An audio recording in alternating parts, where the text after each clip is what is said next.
Hello viewers, welcome back. I am Mahesh from BSc to NSC. So this is going to be the continuation of the previous video of options understanding. So this is the second video, and for those who haven't seen the first video can go back to the playlist and can watch the first video.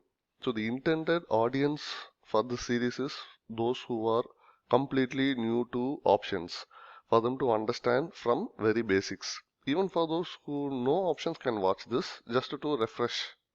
Okay, moving on. So in this video, I will be covering these topics. So what is call and put options?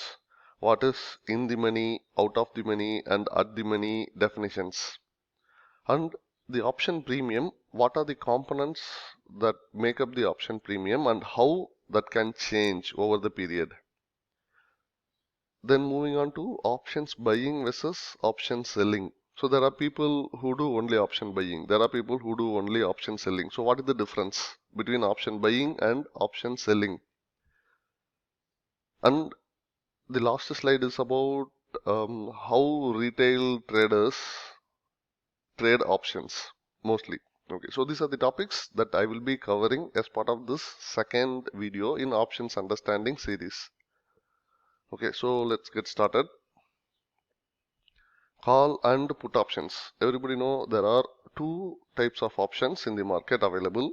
Call option and put option. There are people who ask why we need two options. Because either market can go up or go down. So for bulls and bears, there should be like two different instruments to trade. So there are two options. And you will see in options in our market are written like CE for call option, PE for put option. E denotes European style of options that we follow. Okay, so now what is call option? So this is the theoretical definition for the call option. So it gives the buyer of the call option the right but not the obligation. You need to be very clear in this statement. So it gives the buyer but not the obligation to purchase the underlying asset at a predetermined price on a future date. Say for example today ITC, let us take ITC. So ITC is trading at 150 rupees and you have like another 20 days to expiry and you are buying 170 call option for 2 rupees. Assume there is a very good news in the month, ITC moved to 200. So you are the buyer of 170 call option. If you wish to exercise your rights, then the seller of the call option has the obligation to deliver the asset if the buyer is exercising his right. So which means even though the ITC is trading at 200 in the market, you can still buy ITC for 170 rupees only from the person whomsoever has sold you the call option. In case rather than ITC moving up from 150 to 200, assume it stayed at 150 or it went below. So you need not buy at a lower price. Sorry, you have the option contract for 170, which means it doesn't mean like you have to buy for 170 just because you are owning that option contract. You can just let go of the premium. So for you the loss is only premium. If you still prefer to buy ITC, you can buy from the market itself where the price is very low.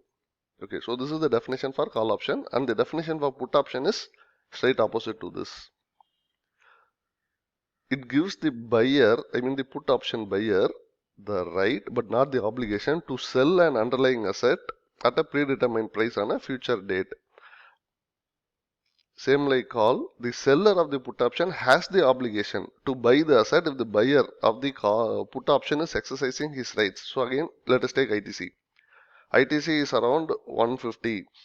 You know, most of the time during the union budget, the government will increase the taxes on cigarettes and ITC is holding major market share. So that is a negative for the company. So prior to budget, like you are holding more than 2000 quantity in your demat account. So you wanted to have a protection or an insurance in case if budget will increase more taxes, ITC can fall. So you should want to protect your position. So what you can do, the current price is 150. Say you are buying 140 put option. And as you anticipated, government increased tax so much and ITC fell to 100 rupees. Since you have purchased 140 put option, you can still sell all your 2000 plus quantity, how much ever you have as per the lot size, you can sell those quantity for 140, though the market price is only 100. The seller of the put option has the obligation to buy it at 140 rupees. So this is the theoretical definition. And as per the SEBI rules now, all stock options are settled physically if you are holding the option till expiry. Index options you can settle in cash. Okay, so moving on. There are three types of options. So you will be hearing in the money, out of the money, at the money. So what are the definitions? So let's have a quick look. Okay. There are two option types, call option, put option that we discussed. Then in the money option, so what is the definition? When the spot price is greater than the strike price, then those strike price are called in the money for call option. So let us take this example. So the underlying index Nifty is 9972.9. So these are the left hand side is calls and the right hand side is puts. So what does it says?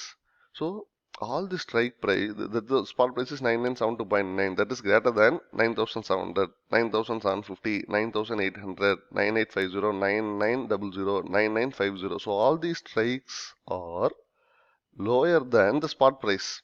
So which means these options are the highlighted ones are in the money. That's what this says. Highlighted options are in the money. I have taken the screenshot from NSE website. So when the spot price is lesser than the strike price, it is out of the money. So 1000. So Nifty is yet to cross 1000. So the 1000 call option is out of the money, and all these options strikes on the call side are out of the money. For put side, it is straight opposite. Spot price lesser than the strike price are in the money. So all this from 10,000 and above all are in the money. You can see it is highlighted color, and the ones on the white background are out of the money for put options. So you just remember call option, and opposite to that is for put options. We will come back to this slide once again. Okay. So what is the definition for at the money? So at the money meaning spot price equal to strike price. Say for example, when Nifty is at exactly 10,000, then 10,000 is at the money. But that is very rare event. Price will always move, it won't be around exactly at that point. So people or traders commonly refer the immediate strike as at the money. So in this example, so traders will say 9950 is at the money, and 10,000 is also at the money for both call and put. Okay, so premium and its change. So whatever the option premium that you have is combination of two things, intrinsic value plus time value. So what is intrinsic value and what is time value? Let us go back to the previous slide and see. 9900 is in the money and it is trading at 169.25. Now let us break this 169.25 into intrinsic and time value. How to do that? So it is in the money, we know. If it is in the money, you identify or calculate the difference between the strike price, that is 9900, and the spot price, that is 9972.9. The difference is 72.9. So that is the intrinsic value. But it is trading at 169.25. So approximately 97 rupees is extra. That is pure time value.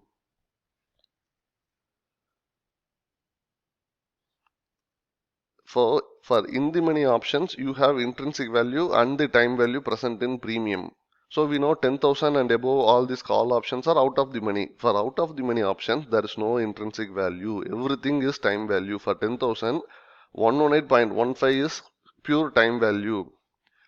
The reason because assume the Nifty is expiring at the current rate 9972.9.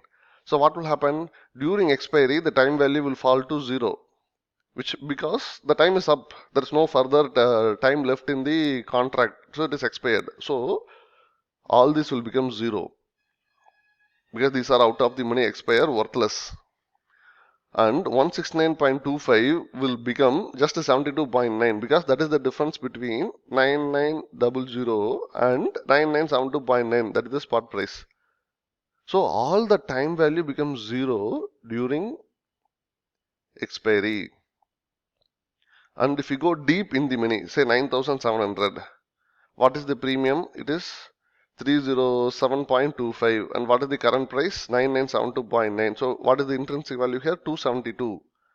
So which is approximately only 25 rupees is the time value, whereas in 9900 the time value is 97. So as you go further deep in the money, the time value will reduce, and the most of the premium will be pure intrinsic value.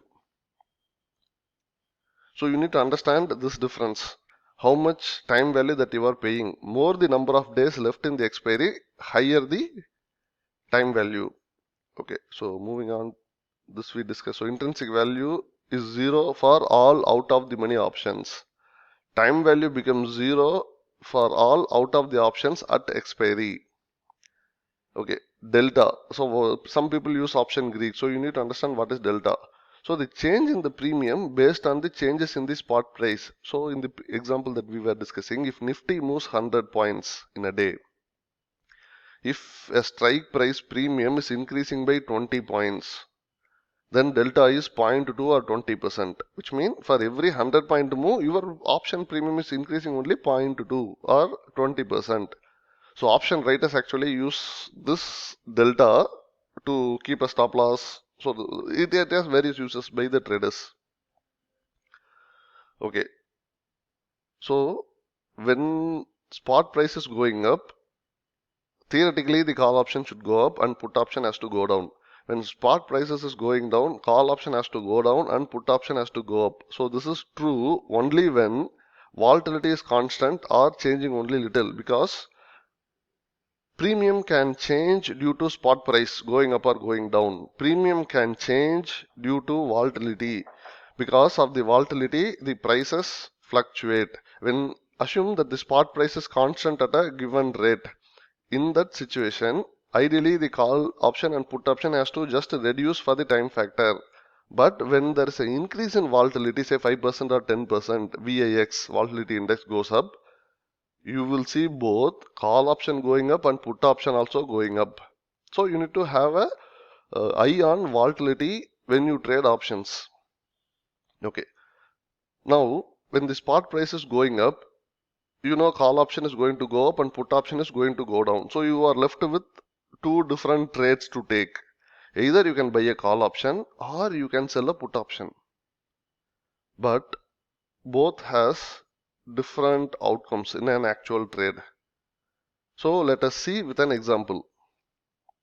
Option buying versus option selling. What are the differences? Okay, so the first factor, how much capital is required? For option buying, you just need premium, but for option selling, you need higher margin. Factors. So next one is potential profit. For option buying, it is theoretically unlimited profit. If you buy 10,000 call option, Nifty goes to 12,000, you can potentially make 2,000 points. Option selling, the maximum profit that you get is just the premium that you receive. Potential loss. In option buying, if your trade goes against you, then you will lose just the premium that you paid, not anything more than that. But in option selling, the loss can be unlimited. Say Nifty is around 10,000. You expect Nifty will not fall below 9,800. So you sold a put option. But Nifty goes to 8,000. Then your loss will keep increasing as Nifty keeps going down.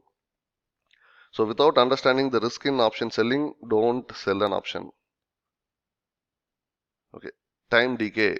So first 3 points favors option buying. So most of the people will buy options. But there are various factors, the following ones that I'm going to tell, favors option selling. Time decay is unfavorable for as an option buyer. For option seller, it is favorable. Every passing day, the premium will erode due to time factor. Like how we discussed about the delta and the volatility, the other factor influencing option premium is time decay. Why? Because the number of days left in the expiry is reducing, so the probability of this underlying asset or spot moving higher or lower is also reducing, so the premium will reduce. Direction of the trade going wrong. Many people lose money in market because their prediction goes wrong. So you predict something to go up and you buy a call option. If it doesn't go up or if it stays at the same position, you lose the trade. So you will encounter loss as an option buyer when your direction goes wrong. But in option selling, you can still be profitable even if your direction goes wrong. So I will explain with an example. Scalability. So option buying is like buying a lottery ticket. So you may make very good returns like 10x, 5x at times, not always.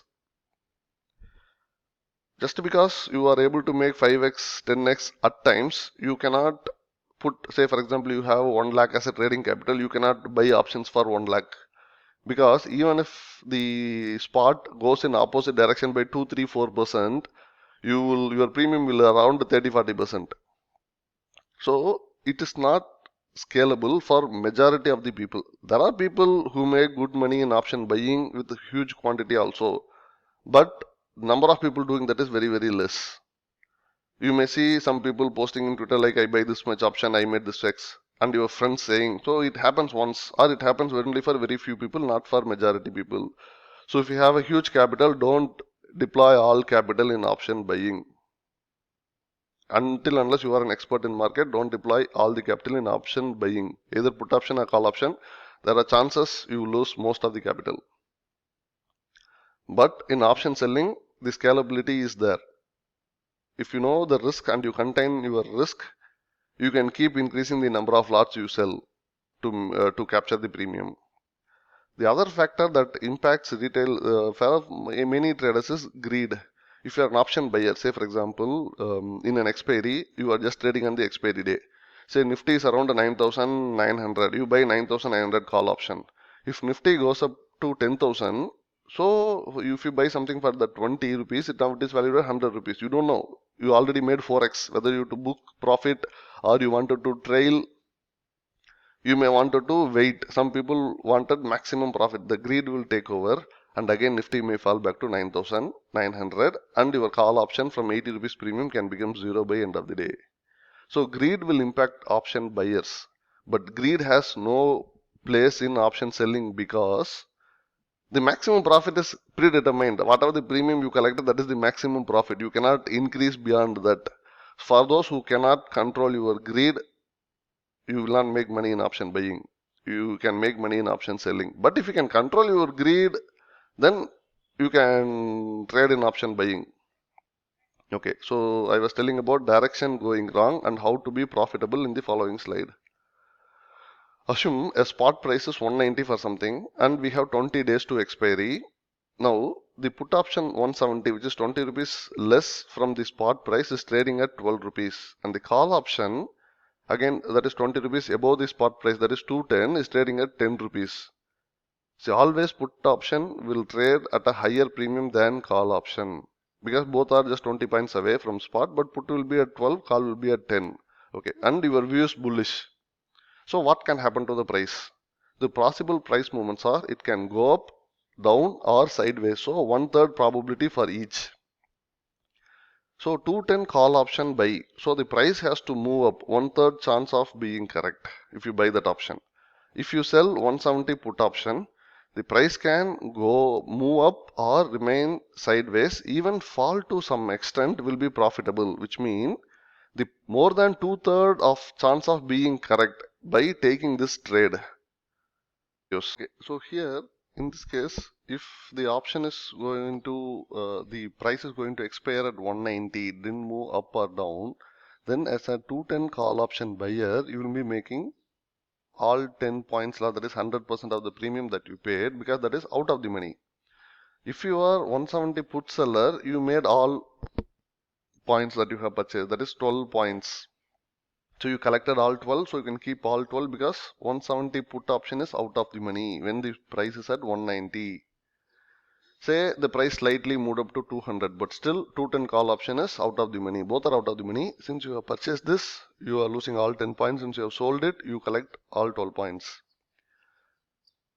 So the next example is if the price moves to 210, that is your trader strike, still you lose all money, 10 points here, you collect all 12 here. The market moved as you predicted. It moved 30 points from the spot price by the expiry, but still you don't get anything because 210 call option will be valued 10 rupees. You have already paid 10 rupees to buy that. So you don't make, so no gain or no loss in this situation.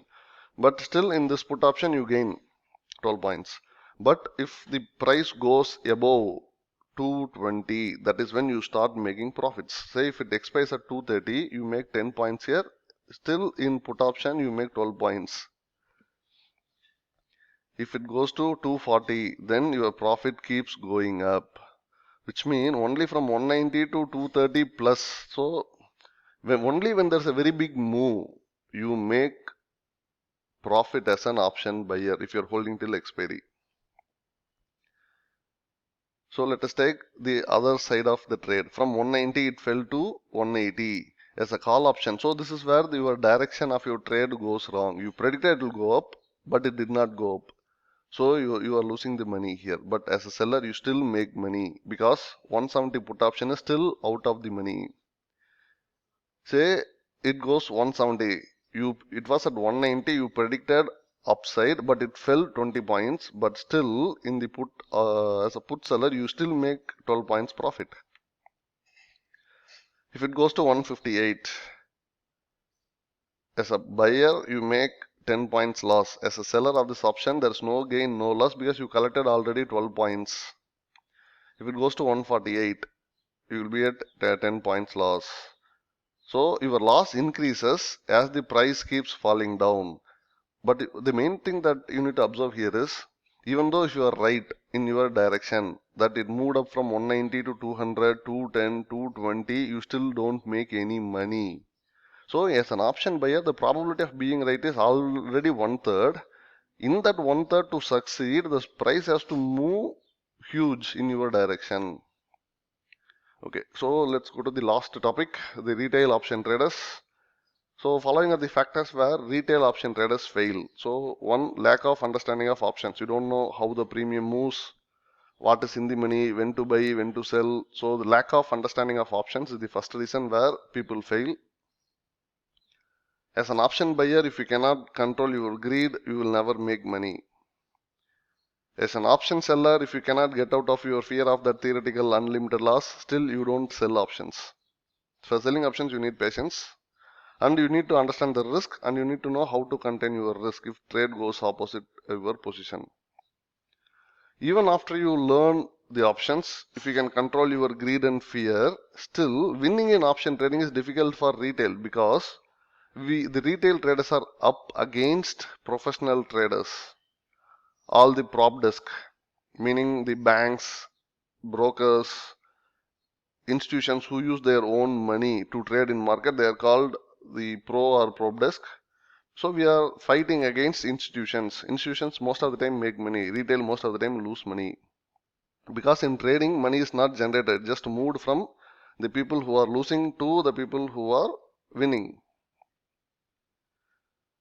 So most of the time odds are against the retail traders and it takes lot of time to mature in market. So don't use a higher capital at the beginning of your trading experience. So when you are new to market, don't bring higher capital. Always start with lower capital because we learn from our mistakes and we don't want someone to make a costly mistake. So always start with lower capital. It takes time. Market is going to be there always. There will be opportunities always. So one doesn't have to rush. Take time to understand, learn things and then trade. I think this is the end of the second video. So see you all in the next video. Thank you.